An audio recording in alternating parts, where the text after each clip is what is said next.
لله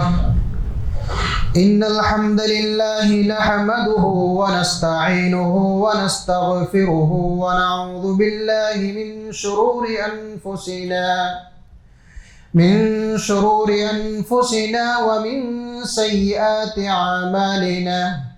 من يهده الله فلا مضل له ومن يضلله فلا هادي له وأشهد أن لا إله إلا الله وأشهد أن محمدا عبده ورسوله أما بعد فإن خير الحديث كتاب الله وخير الهدي هدي محمد صلى الله عليه وسلم وشر الأمور محدثاتها وكل محدثة بدعة وكل بدعة ضلالة وكل ضلالة في النار. أعوذ بالله من الشيطان الرجيم. بسم الله الرحمن الرحيم. وقال قرينه هذا ما لدي عتيد ألقيا في جهنم كل كفار عنيد مناع للخير معتد مريب الذي جعل مع الله إلها آخر فألقياه في العذاب الشديد. قال قرينه ربنا ما أطغيته ولكن كان في ضلال بعيد. قال لا تختصموا لدي وقد قدمت إليكم بالوعيد ما يبدل القول لدي وما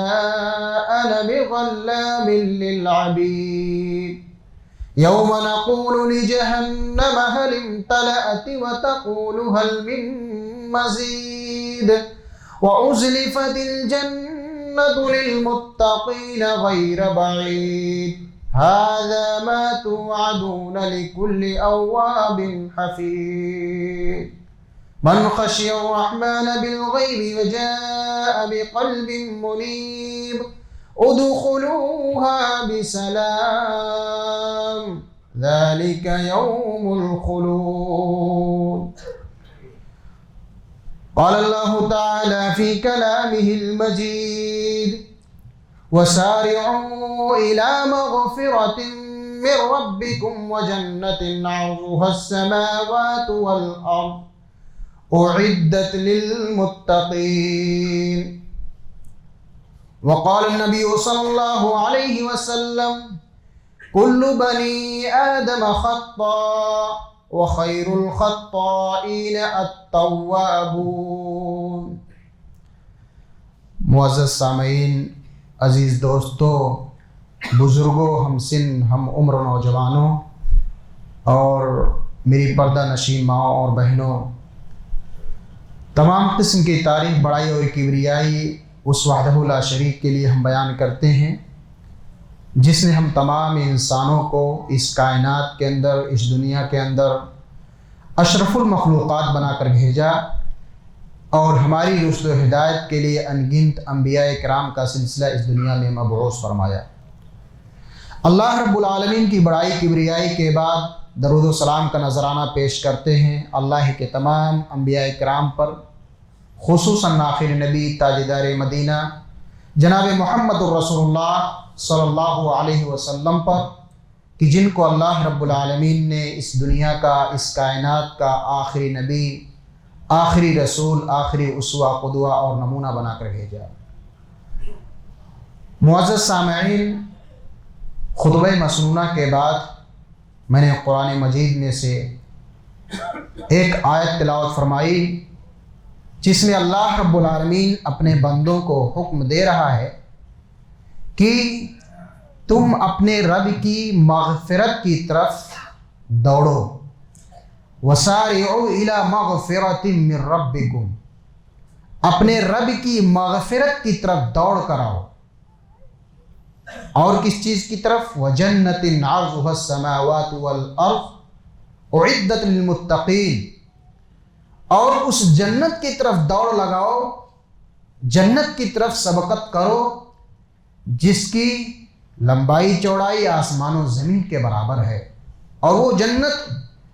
اللہ رب العالمین نے خصوصی اپنے ان بندوں کے لیے تیار کی ہے جو تقوی اختیار کرنے والے ہیں، متقی ہیں۔ میرے بھائیو، اس آیت میں اللہ رب العالمین اپنے بندوں کو ایک حکم دے رہا ہے، ایک درس دے رہا ہے کہ اے میرے بندو، تم سب کے سب اپنے نفس پر، اپنے آپ پر ظلم کیے ہوئے ہو، تم نے گناہ کیا ہے، تو جنت کو اگر پانا ہے، جنت کو اگر پانا ہے، اس کی طرف دوڑنا ہے، تو تمہیں سب سے پہلے اللہ کی مغفرت پانی ہوگی۔ اللہ کے مغفرت کی طرف تمہیں دوڑنا ہوگا۔ اس دنیا میں جو بھی انسان آیا ہے، جو بھی شخص اس دنیا میں رہ رہا ہے، چاہے مرد ہو، خواتین ہو، جوان ہو، بوڑھا ہو، کوئی بھی شخص وہ یہ نہیں کہہ سکتا کہ اس سے گناہ سرزد نہیں ہوتے یا وہ گناہ نہیں کر رہا ہے۔ یہ گناہ کرنا ہماری فطرت میں شامل ہے میرے بھائیو۔ کوئی انسان گناہ سے مبرہ نہیں ہے، ہر شخص گنہگار ہے، ہر شخص گناہ کرنے والا ہے، چاہے چھوٹا ہو بڑا ہو، کوئی بھی گناہ انسان اس کو کر بیٹھے گا، کیونکہ اللہ کے نبی جناب محمد رسول اللہ صلی اللہ علیہ وسلم نے دوسری حدیث میں ارشاد فرمایا کہ اللہ تبارک و تعالیٰ کہتا ہے کہ اگر تم لوگ گناہ نہیں کرتے، یہ انسانوں کو، ہم اور آپ کو اللہ تعالیٰ مخاطب کر کے کہتا ہے کہ اگر تم لوگ گناہ نہیں کرتے، میرے بندے گناہ نہیں کرتے، وہ بالکل نیکیاں ہی کرتے، ان سے گناہ سرزد ہی نہیں ہوتا، تو یہ امت، یہ انسان پوری کی پوری اللہ تعالیٰ اٹھا لیتا اور دوسرے لوگوں کو ہماری جگہ پہ لاتا جو گناہ کرتے اور گناہ کرنے کے بعد اللہ تعالیٰ کی مغفرت کی طرف دوڑتے، وہ اللہ تعالیٰ سے استغفار کرتے۔ تو گناہ کرنا ہماری فطرت میں شامل ہے، ہم گناہ کریں گے، اس میں کوئی شک نہیں ہے، لیکن ہم اگر گنہگار ہیں تو ہم گنہگاروں میں سے سب سے اچھے وہ شخص ہیں جو اللہ تعالیٰ کی استغفار کی طرف، اللہ تعالیٰ کی مغفرت کی طرف دوڑتے ہیں۔ ایسے ہی اللہ کے نبی جناب محمد رسول اللہ صلی اللہ علیہ وسلم نے ارشاد فرمایا، کل بنی آدم خطاء وخیر الخطائین التوابون، کہ بنی آدم سب کے سب گنہگار ہیں، لیکن ان گنہگاروں میں سے سب سے بہترین اللہ کے نزدیک اگر کوئی شخص ہو سکتا ہے تو جو اپنے گناہوں سے توبہ کر لے، اپنے گناہوں سے وہ دور ہو جائے، اللہ تعالیٰ سے مغفرت اختیار کرے۔ تو میرے بھائیوں، ہم اللہ تبارک و تعالیٰ کی مغفرت کی طرف دوڑیں۔ ہم سے اگر کوئی گناہ ہو رہا ہے تو ہمیں اپنے گناہ کو احساس کرنا ہوگا، ہم اپنے گناہ سے ڈرنے والے ہوں۔ اگر ہم اپنے گناہ سے ڈر رہے ہیں، گناہ کرنے کے بعد ہمارے دل میں یہ بات کھٹک رہی ہے، یہ جو گناہ ہم سے ہوا ہے اللہ تعالیٰ اس پر سزا دے گا، اللہ تعالیٰ کی وعید اس پر ہے، اللہ تعالیٰ کا عقاب نازل ہوگا، جب ہمارے ذہن و دماغ میں خیال آ جائے گا تو حقیقی معنوں میں ہم اپنے گناہوں سے توبہ کرنے والے ہوں گے، اللہ کی مغفرت اختیار کرنے والے ہوں گے۔ لیکن اگر یہی احساس نہیں ہے تو گویا کہ ہمارے دل میں ایمان ہی نہیں ہے، اللہ تعالیٰ کی خوف ہی نہیں ہے۔ اللہ تعالیٰ نے جو جنت ہم کو جو ہے دینے کے لیے وعدہ کیا ہے، مغفرت کرنے کے بعد ہم اس جنت کو پانے کے متلاشی ہی نہیں ہیں، ہم اس جنت کو اختیار کرنا نہیں چاہتے، کیونکہ اگر جنت ہم پانا چاہتے تو ہم گناہ سے توبہ کرنے میں جلدی کرتے۔ میرے بھائیوں، گناہ سے توبہ کرنا، مغفرت کی طرف دوڑنا، اللہ تعالیٰ کی مغفرت کی طرف دوڑنا، یہ ہمارے اور آپ کے ایمان کی علامت ہے۔ آئیے ہم دیکھیں کہ اگر ایک شخص اپنے گناہ کو یاد کر کے اللہ کی مغفرت کی طرف دوڑتا ہے تو اللہ تبارک تعالیٰ اس سے کتنا خوش ہوتا ہے۔ اور سب سے پہلی بات تو آپ یہ جانیں کہ ایک مومن اگر اس کے دل میں اللہ تعالیٰ کا خوف ہے تو گناہ کو کتنا بڑا تصور کرتا ہے،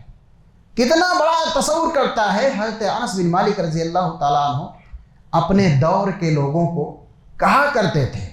کہ یقیناً جس گناہ کو تم لوگ معمولی اور حقیر سمجھتے ہو، ہم ان گناہ کو، ان غلط کاموں کو اللہ کے نبی صلی اللہ علیہ وسلم کے زمانے میں موبقات تصور کرتے تھے، اور آپ جانتے ہیں موبقات کیا ہے؟ دوسری جگہ اللہ کے نبی صلی اللہ علیہ وسلم نے موبقات سے بچنے کے لیے اپنی امت کو درس دیا ہے، اجتنبوا السبع الموبقات، 7 ہلاک کرنے والی چیزوں سے بچو۔ ان 7 ہلاک کرنے والی چیزوں میں بہت بڑے بڑے گناہ ہیں۔ تو حضرت انس بن مالک رضی اللہ تعالیٰ عنہ کہتے تھے کہ جس گناہ کو تم معمولی سمجھتے ہو، تمہاری نگاہ میں اس کی کوئی وقعت نہیں ہے، اس کی کوئی اہمیت نہیں ہے، یا وہ تمہاری نگاہ میں بڑا نہیں کہ سمجھ میں آ رہا ہے، لیکن ہم انہی گناہوں کو اللہ کے نبی صلی اللہ علیہ وسلم کے زمانے ہی میں موبقات تصور کرتے تھے، ہلاک کرنے والا سمجھتے تھے۔ تو گناہ کو موبقات سمجھنا، گناہ کو ہلاک کرنے والا سمجھنا، گناہ کو بھاری بھرکم سمجھنا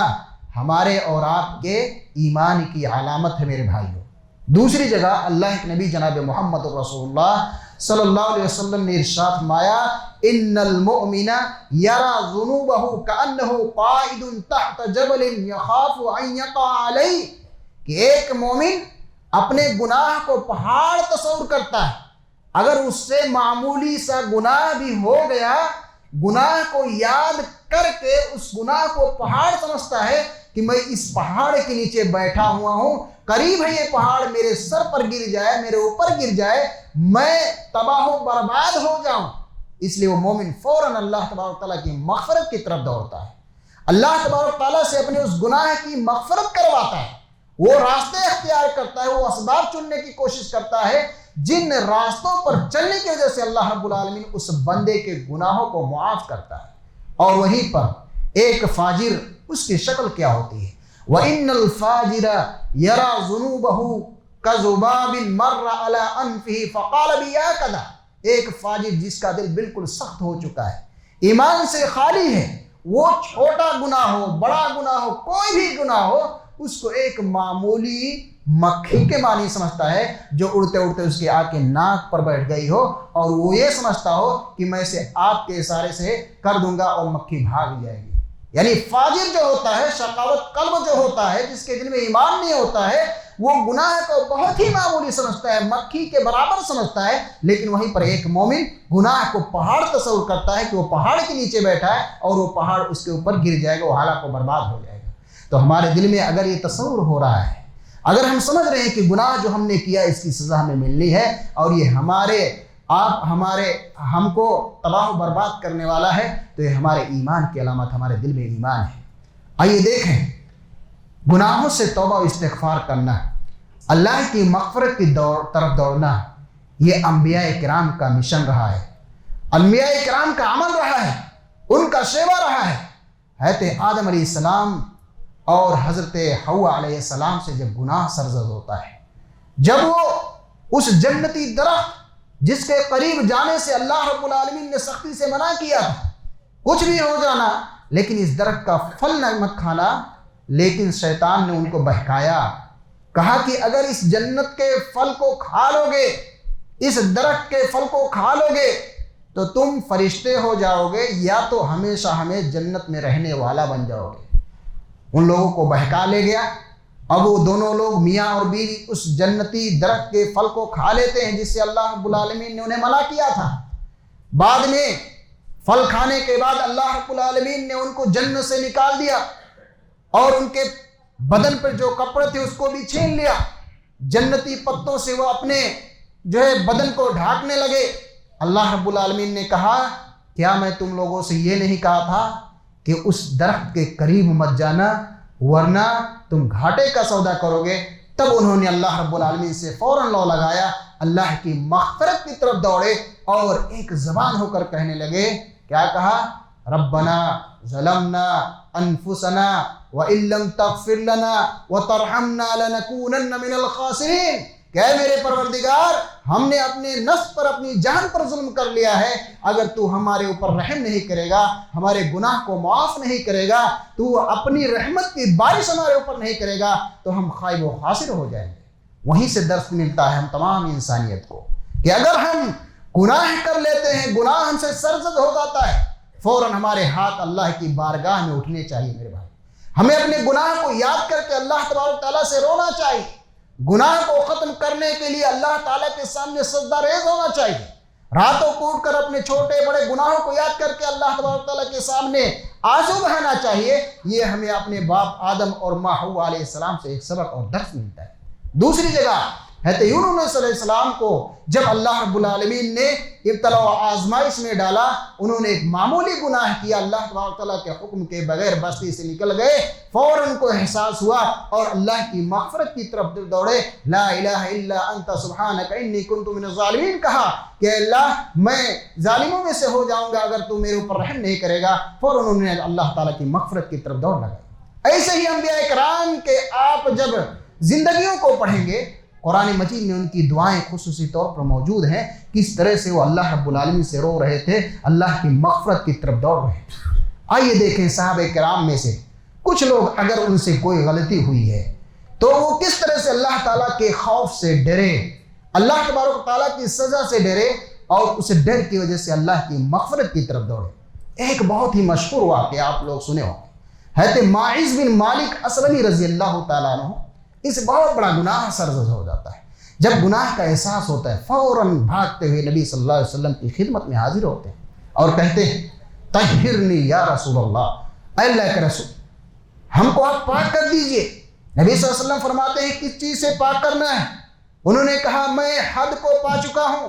میں نے وہ گناہ کر لیا ہے جس کی وجہ سے میرے اوپر حد نافذ ہوتا ہے۔ نبی کریم صلی اللہ علیہ وسلم بار بار ادھر ادھر اپنا چہرہ کرتے رہے، وہ صحابی جو ہے بار بار اصرار کرتے رہے کہ میں گنہگار ہوں، میں گنہگار ہوں، میں مجھ سے جو ہے زنا کا صدور ہو چکا ہے، میرے اوپر حد نافذ کیا جائے۔ آخر کار نبی کریم صلی اللہ علیہ وسلم نے ان کے اوپر حد نافذ کیا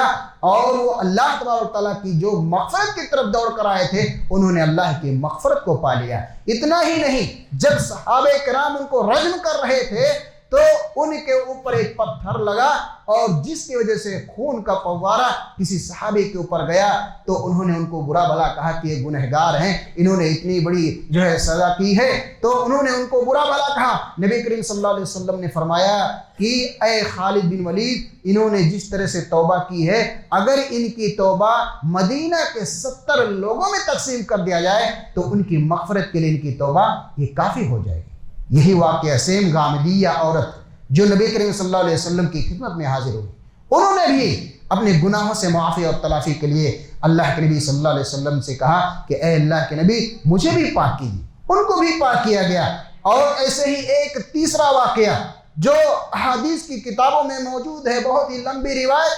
صحیح مسلم کی روایت میں کہ اللہ کے نبی صلی اللہ علیہ وسلم نے فرمایا کہ ایک شخص تھا جس نے 99 آدمیوں کو قتل کیا تھا،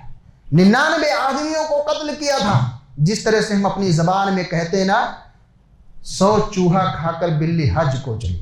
مطلب یہ ہوتا ہے 100 آدمیوں کو مارنے کے بعد اب وہ حج کے ارادے سے اللہ کی مغفرت کی طرف دوڑ رہا ہے، اللہ کی مغفرت کو پانے کے لیے وہ کوشش کر رہا ہے۔ 99 آدمیوں کو قتل کرنے کے بعد اس کے ذہن میں آیا کہ اللہ کیا میرے اس گناہ کو معاف کرے گا کہ نہیں کرے گا۔ وہ پوچھتا ہے کہ سب سے بڑا عالم کون ہے، اس کی رہنمائی کی جاتی ہے۔ ایک پادری شخص کے پاس جاتا ہے، اس سے پوچھتا ہے کہ میں نے 99 لوگوں کو قتل کیا ہے، کہ اللہ تعالیٰ میرے گناہ کو معاف کرے گا کہ نہیں کرے گا، میری توبہ قبول ہوگی کہ نہیں ہوگی۔ اس پادری نے کہا کہ 99 آدمیوں کو قتل کرنے والا کیسے معاف ہو سکتا ہے، جبکہ ایک آدمی کو قتل کرنا ہی پوری انسانیت کو قتل کرنا ہے۔ تو انہوں نے کیا کیا، اس پادری کو بھی قتل کر دیا اور 100 کی گنتی مکمل ہو گئی۔ پھر بھی اس کے دل میں ایک تڑپ ہے، اللہ کی مغفرت پانے کی لالچ ہے، اللہ کے خوف سے وہ ڈر رہا ہے، اللہ کے عذاب سے وہ ڈر رہا ہے۔ بار بار لوگوں سے پوچھتا ہے کہ کوئی ہے جو مجھے سیدھا راستہ دکھا دے، کیا کوئی بتا سکتا ہے کہ میں توبہ کیسے کر سکتا ہوں؟ ایک عالم کی طرف اس کی رہنمائی کی گئی، اس عالم کے پاس جا کر پوچھتا ہے کہ میں نے 100 لوگوں کو قتل کیا ہے، کیا اللہ تعالیٰ کا دروازہ جو توبہ کا ہے وہ میرے لیے کھلا ہے کہ نہیں کھلا ہے؟ پھر اس سے کہا گیا کہ تیرے اور تیرے توبہ کے درمیان کون سی چیز حائل ہے؟ تو اس بستی کی طرف چلا جا جو سامنے دکھ رہی ہے اور وہاں پر نیک اور صالح لوگ رہتے ہیں، تو اپنی اس بستی کو چھوڑ دے، اپنی بستی میں واپس پلٹ کر مت آنا، ان نیک لوگوں کے ساتھ رہنا، وہاں پر جانا، اللہ تعالیٰ کی عبادت کرنا، اللہ تعالیٰ سے رونا گڑ گڑانا، مغفرت طلب کرنا، اللہ تعالیٰ ہو سکتا ہے تیرے گناہوں کو معاف کر دے۔ واقعہ بہت مشہور، وہ راستہ طے کرتے ہوئے چل نکلتا ہے، بیچ راستے میں جب پہنچتا ہے اس کی موت ہو جاتی ہے، موت ہو جاتی ہے۔ جہنم کے فرشتے الگ اس کے جسم کو پکڑ کر کھینچتے ہیں، جنت کے فرشتے اس کے آدھے جسم کو الگ پکڑ کر کھینچتے ہیں،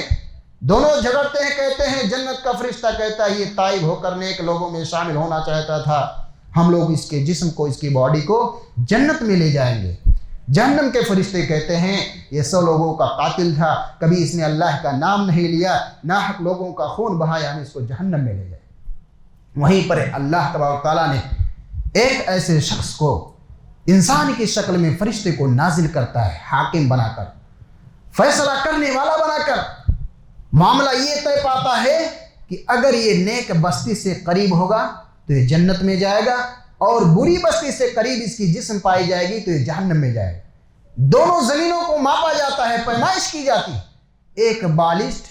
وہ زمین نیک بستی سے قریب نکلتی ہے جس کی طرف وہ چل نکلا تھا، اس لیے اس کی جسم کو، اس کے ناش کو، اس کے شریر کو جنت کے فرشتے جنت میں لے جاتے ہیں، اور وہیں پر اللہ رب العالمین اس کو مغفرت کر دیتا ہے، اس کی بخشش کر دیتا ہے۔ تو میرے بھائیو، اگر ہم سے گناہ سرزد ہوا تو جس طرح صحابہ کرام اور اس سے پہلے کے لوگوں نے، انبیاء کرام نے اپنے گناہوں کو یاد کر کے اللہ تبارک تعالیٰ کے سامنے اپنے ہاتھ کو اٹھایا، اسی طرح سے ہمیں بھی فوراً اللہ تعالیٰ کی مغفرت کی طرف دوڑنا ہے۔ ہمیں اپنے گناہوں کو یاد کر کے اللہ کی بخشش کی طرف دوڑنا ہے، اللہ تعالیٰ سے رونا گڑ گڑانا ہے۔ ایسے ہی آئیے دیکھیں کہ اگر ایک شخص جو گنہگار ہے اپنے گناہ سے توبہ کرتا ہے، اللہ کی مغفرت کی طرف دوڑتا ہے، تو اللہ تعالیٰ اپنے اس بندے سے کتنا خوش ہوتا ہے۔ اللہ کے نبی جناب محمد رسول اللہ صلی اللہ علیہ وسلم نے ارشاد فرمایا، اللہ اشد فرحا بتوبت عبدہ حین یتوب الیہ، کہ ایک بندہ جب وہ اپنے گناہ سے توبہ کرتا ہے، مغفرت کی طرف دوڑتا ہے، تو اللہ تعالیٰ اپنے اس بندے سے بہت زیادہ خوش ہوتا ہے، بہت زیادہ خوش ہوتا ہے جب وہ اس سے توبہ کرتا ہے۔ اور اس روایت میں آگے یہ کہا گیا، وہ آدمی جو صحرا میں اپنی اونٹنی کو لے کر نکلا ہوا ہو، کئی دن کا راستہ طے کر چکا ہو، اور ایک دن کیا کرتا ہے کہ ایک جھاڑی کے نیچے، ایک درخت کے نیچے وہ آرام کرنے کے لیے لیٹ جاتا ہے، اور اس کی اونٹنی پر اس کا پانی، کھانا، زادے رائے سب کچھ اس پر لگا ہوا ہے۔ لیٹتے ہوئے اس کی آنکھ لگ جاتی ہے، بعد میں جب اس کی آنکھ کھلتی ہے تو دیکھتا ہے کہ اونٹنی ہماری غائب ہے، کھانا غائب ہے، پانی غائب ہے، زادے راہ توسا سب غائب ہے، اونٹنی ہے ہی نہیں۔ اب وہ سوچتا ہے اگر اپنی بستی کی طرف پلٹ کر جائیں گے تب مر جائیں گے، آگے جو ہمیں راستہ طے کرنا ہے وہاں جائیں گے تب بھی مر جائیں گے، کیونکہ بیچ راستے میں آ چکا ہے، کئی دن کی مسافت طے کر چکا ہے، نہ آگے جا سکتا ہے نہ پیچھے جا سکتا ہے، اور وہ روتا ہے، گڑ گڑاتا ہے، اپنی موت کو اپنی نظروں کے سامنے دیکھتا ہے کہ بھوک اور پیاس سے تو مرنا ہی ہے، رونے لگتا ہے، اور اسی جھاڑی کے نیچے آ کر پھر لیٹ جاتا ہے کہ چلو ہم تڑپ کر مرنے سے بہتر ہے کہ سو کر کے ہی مر جائے۔ پھر دوبارہ سوتا ہے اور آنکھ لگ جاتی ہے، بعد میں جب اس کی آنکھ کھلتی ہے دیکھتا ہے اس کی اونٹنی اس کے سامنے بالکل اسی شکل میں کھڑی ہے جس شکل میں اس نے پہلے اس کو چھوڑا تھا۔ اب اس بندے کی خوشی کی انتہا نہیں ہوتی ہے، وہ کہتا ہے اللہ رب العالمین کو پکار کر، اللہم انت عبدی وانا ربک، اے اللہ تو میرا بندہ ہے، اے اللہ تو میرا بندہ ہے، میں تیرا رب ہوں۔ وہ خوشی میں ہڑبڑا جاتا ہے، کیا کہہ رہا ہے اس کو کچھ پتا نہیں ہے، صرف خوشی ہے۔ تو اس حدیث میں کہا گیا اللہ تبارک تعالیٰ اپنے اس بندے سے کہیں زیادہ خوش ہوتا ہے جو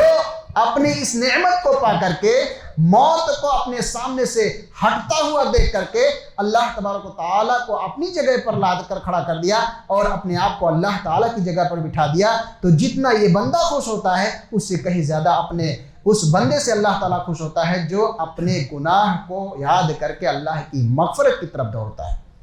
علامہ ابن قیم رحمۃ اللہ علیہ نے اپنی کتاب مدارج السالکین میں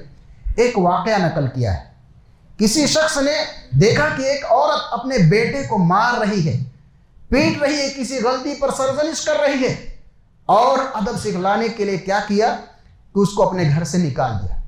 کہا جا آج کے بعد گھر میں واپس مت آنا۔ حالانکہ کسی کی ماں کسی اپنے بیٹے کے ساتھ اس طرح نہیں کر سکتی ہے۔ ہر والدین اپنے بیٹے کو یہ کہتے ہیں کہ آج کے بعد میرے گھر میں داخل مت ہونا۔ جیسے بیٹا باہر جاتا ہے، والدین کی وہی نگاہیں اپنے بیٹے کو دیکھتی ہیں کہ کہاں تک جائے گا، تھوڑا دور جاتا ہے، نظروں سے اجھولتا ہے، ماں باپ فوراً اس کے پیچھے دوڑتے ہیں اور اس کو پکڑ کر لاتے ہیں۔ وہ ماں اپنے بیٹے کو بھگا دیتی ہے، جا آج کے بعد میرے گھر کا دروازہ تیرے لیے بند ہے۔ وہ 2-4 گھروں میں جا کر دیکھتا ہے سب کا دروازہ بند ہے، کہیں پر اس کو پناہ نہیں ملتی ہے۔ بالآخر وہ لوٹ کر آتا ہے، دیکھتا ابھی بھی میرے گھر کا دروازہ بند ہے۔ وہی اپنے گھر کی چوکھٹ پر گال رکھ کے سو جاتا ہے، روتے رہتے سو جاتا ہے۔ اس کی ماں جب 2-4 منٹ 10 منٹ بعد 15-20 منٹ بعد دروازہ کھولتی ہے، دیکھتی ہے کہ اس کا بیٹا گرد و غبار سے بالکل بھرا ہوا ہے۔ ہواؤں کی جھونکوں نے اس کے کپڑوں پر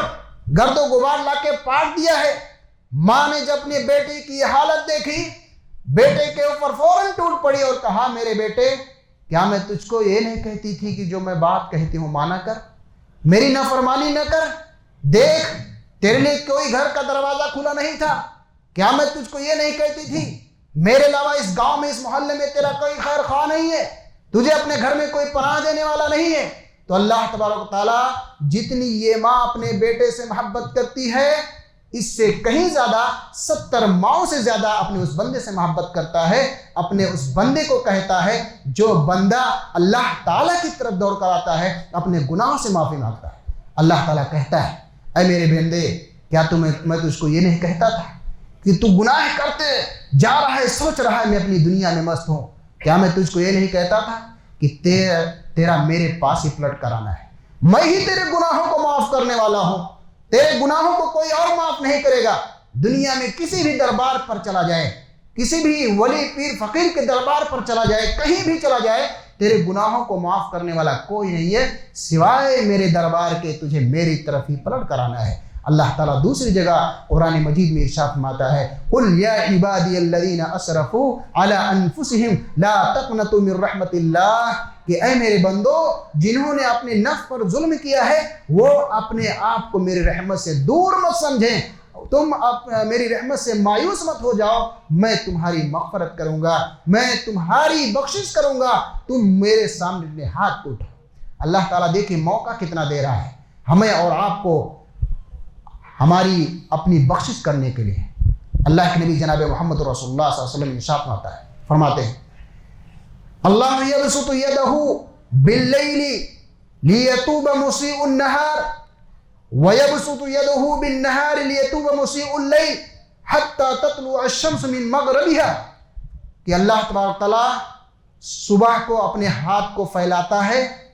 تاکہ اس کا وہ بندہ جس نے رات میں گناہ کیا ہے وہ اللہ تعالیٰ سے استغفار کرے، اور اللہ تبارک تعالیٰ رات کو اپنے ہاتھ کو پھیلاتا ہے تاکہ اللہ کا وہ بندہ جس نے دن میں صبح سے لے کر شام تک گناہ کیا ہے وہ اللہ تعالیٰ کی مغفرت کی طرف دوڑ کر آئے۔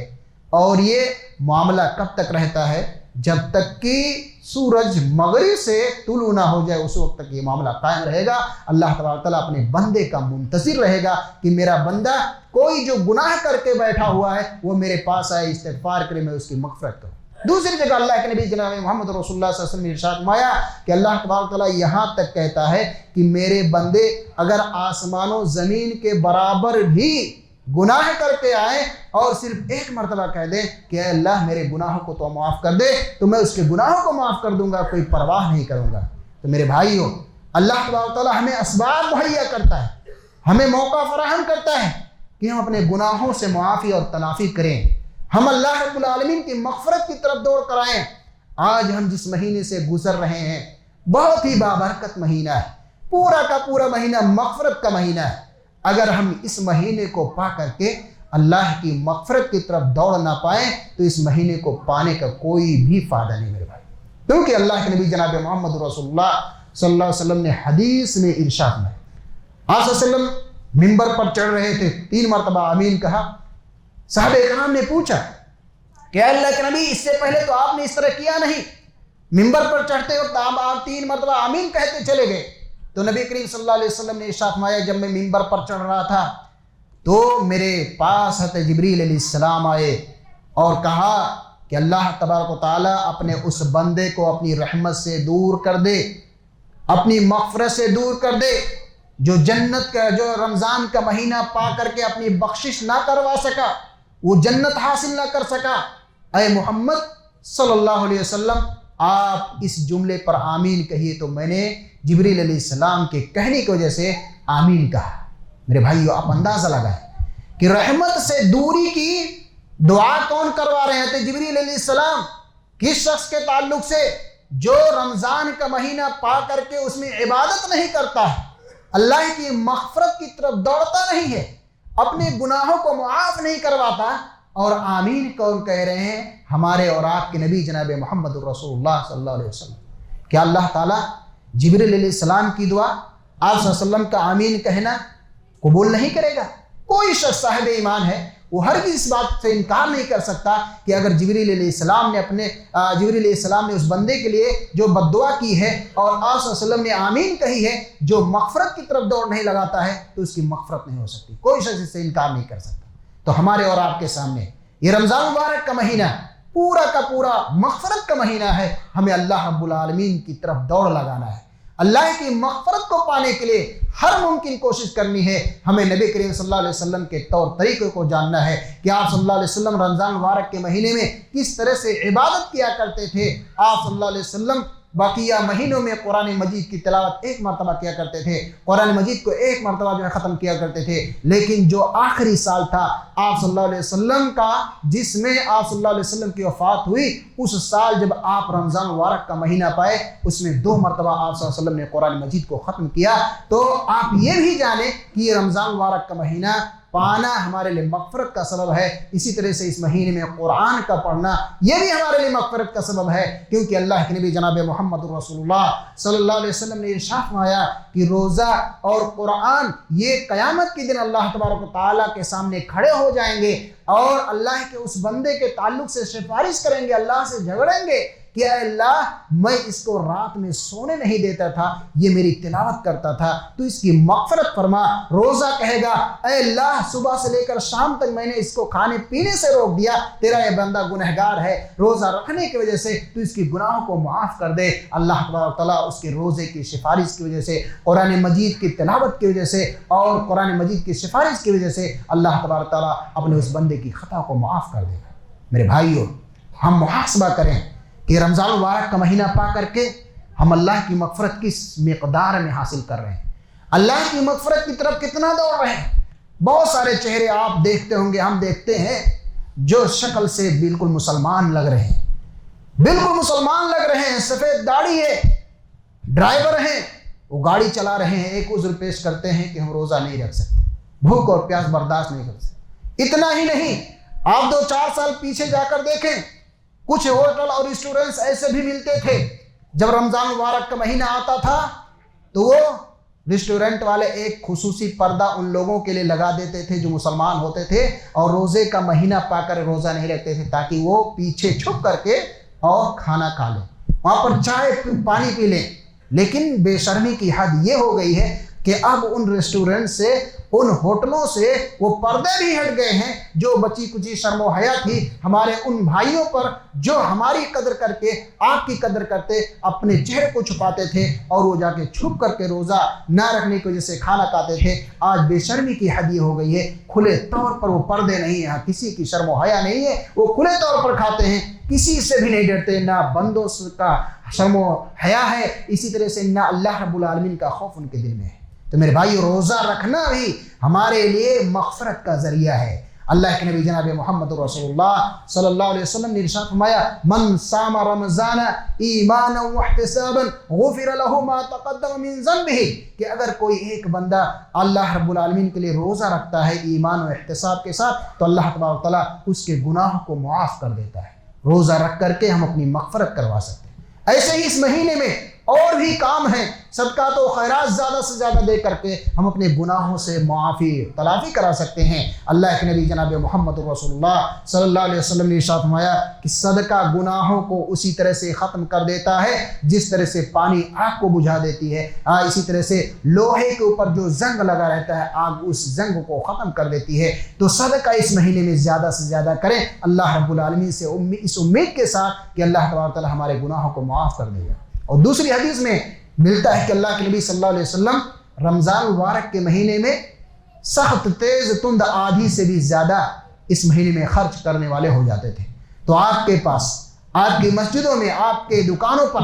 اگر کوئی شخص ضرورت مند پہنچ گیا تو آپ یوں ہی اس کو واپس مت لوٹائیے، کچھ نہ کچھ اس کی مدد کیجیے. اس مہینے کی عظمت کو سمجھتے ہوئے، اس مہینے کی فضیلت کو سمجھتے ہوئے، اور اس مہینے میں صدقہ و خیرات کرنے کی جو نبی کریم صلی اللہ علیہ وسلم کی حدیث ملتی ہے اس پر عمل ہم بھی جہاں تک ہو سکے کریں. یہ سوچ کر کے ہم ضرورت مندوں کو صدقہ و خیرات پہنچانے کی کوشش کریں. آئیے ہم یہیں پر اپنی بات ختم کرتے ہیں، کیونکہ آج جمعہ کا جو دن ہے یہ بہت ہی اہم دن ہے، اور مجھے بتایا گیا ہے کہ شاید جمعہ کے بعد دوسری جماعت کا بھی اہتمام ہے. باتیں اور بھی کچھ تھیں لیکن ہم یہیں پر اپنی بات ختم کرتے ہیں. اللہ رب العالمین سے دعا کرتے ہیں بہرحال ہم تمام لوگوں کو اللہ کی مغفرت کی طرف دوڑنے کی توفیق عطا فرما. الہ العالمین ہم میں سے جو بھائی مقروض ہیں، قرض دار ہیں، ان کے قرض کی ادائیگی کا کوئی حلال ذریعہ عطا فرما. الہ العالمین ہم میں سے جو بھائی بے نمازی ہیں ان کو نماز پڑھنے کی توفیق عطا فرما. اور اسی طرح سے جو بھائی روزہ نہیں رکھتے ہیں بلا کسی عذر کے، اللہ تعالیٰ تو انہیں اپنی خشیت ان کے دل میں ڈال دے اور وہ روزہ کی قدر کریں، روزہ کی اہمیت کیا ہے ان کو سمجھنے کی انہیں توفیق عطا فرما. الہ العالمین ہم میں سے جن کے والدین اس دنیا میں باحیات ہیں ان کو صحت و تندرستی عطا فرما، اور جن کے والدین اس دنیا کو چھوڑ چکے ہیں الہ العالمین ان کے گناہوں کو تو معاف کر کے کروٹ کروٹ جنت الفردوس میں جگہ عطا فرما. آمین. تقبل یا رب العالمین.